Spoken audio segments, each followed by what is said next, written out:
کتابوں کو حیزہ بنائے بیٹھے ہیں، جبکہ آج ہر فن میں مختلف کتابیں منظر عام پر آ رہی ہیں۔ اب ایسے نظام و نصاب سے اس جدید دور میں کسی کا کیا بڑا ہو سکتا ہے؟ آپ حضرات کے اعتراضات کے جوابات ہم تو کئی مرتبہ دے چکے ہیں۔ اعتراض کے بجائے کبھی اپنے اصلی تعلیمی اداروں کا جائزہ لیجیے۔ آپ کا تعلیمی نظام تو آپ کے ذکر کردہ مقاصد کے مقابلے کہیں زیادہ خرابیوں کا حامل ہے۔ اگر اصلی نظام میں اتنی ہی خرابیاں ہیں تو اصلی اداروں کے تعلیم یافتہ اس قدر کامیاب کیوں؟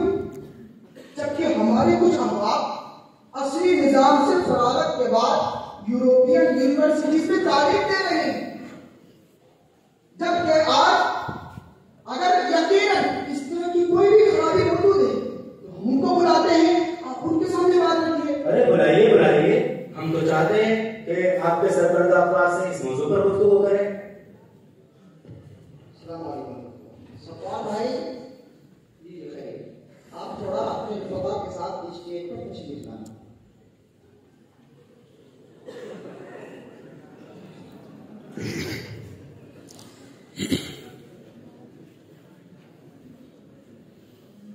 ماشاء اللہ، اسی وجہ سے آپ ٹٹ کر رہے تھے، ان پروفیسروں کی وجہ سے خرابی کی بات کرتے ہیں آپ۔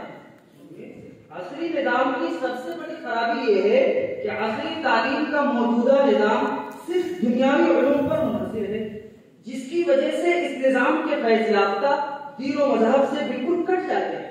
اب آپ حضرات خود کو دیکھ لیجیے، بظاہر باشرہ ہیں لیکن درست صحیح ہے سورہ فاتحہ نہیں پڑھ سکتے۔ سنائیے ذرا دیکھیں۔ الحمدللہ رب العالمین الرحمن الرحیم مالک یوم الدین۔ یہ کیا مذاق بنا رکھا ہے سورہ فاتحہ کا؟ اتنے بڑے پروفیسر ہو اور الحمدو، پھر تو آیات کو بھی پڑھو گھنٹو۔ دیکھیے دیکھیے، ہمارے اسٹوڈنٹ بھی آپ کے قرآن کی تصحیح کرا رہے ہیں۔ آ جائیے مولانا خالد صاحب، آگے آ جائیے آپ۔ مولانا صاحب، ہر کوئی اچھا قرآن نہیں پڑھ پاتا، ویسے بھی ہمارے پروفیسر صاحب کام میں مصروف تھے، وہ تو اچانک سے ہم کو بلا لیا گیا۔ خیر یہ سب چھوڑیے، آپ تعلیمی نظام کی خرابی بتائیے۔ ارے بھائی، یہی تو سب سے بڑی خرابی ہے کہ پروفیسر بننے کے چکر میں قرآن صحیح پڑھنا نہیں سیکھ سکے۔ کہیں ایسا نہ ہو کہ آپ حضرات کو یہ بھی یاد نہ ہو کہ ہم مسلمان ہیں یا نہیں۔ خیر، آپ خرابیاں سنیے کہ مریم جمیلہ جو کہ پہلے یہودی تھی، بعد میں مسلمان ہوئی، بعد میں اسلام سے متاثر ہو کر دامن حق سے وابستہ ہو گئی۔ وہ اپنی کتاب Islam and the Muslim movement today کے پیج نمبر 13 پر لکھتی ہیں کہ مسلمان ماؤں کو کسی بھی قیمت پر اپنے بچوں کو عصری اداروں میں نہیں بھیجنا چاہیے، جہاں ان بچوں کو پوری طرح اسلامی ورثے سے الگ کر دیا جاتا ہے۔ آپ عصری نظام تعلیم پر اس طرح الزام نہیں لگا سکتے۔ اس نظام سے تعلق رکھنے والے کیا مذہب کے نظام ہوتے ہیں؟ آپ کے پاس کیا ثبوت ہے اس کے؟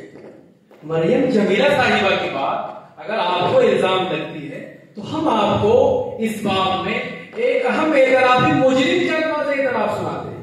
مولانا عبد المجید دریابادی علیہ الرحمہ، جو پہلے الحاد کی ظلمتوں میں چلے گئے، بعد میں دوبارہ اسلام کی روشن کرنوں سے مشرف ہوئے، اپنی آبیدی کے صفحہ 179 پر لکھتے ہیں کہ سوشل سائنس کی کتاب پڑھنے کے بعد نتیجہ یہ ہوا کہ مذہب کی حمایت و نصرت میں اب تک جو قوت جمع کی تھی وہ اس کتاب کے پروپیگنڈوں کی تاب نہ لا سکی، اور شک و بدگمانی کی تخم ریزی مذہب و اخلاقیات میں اس استحکام سے ہوئی کہ میں نے مذہب کو خیرباد کہا۔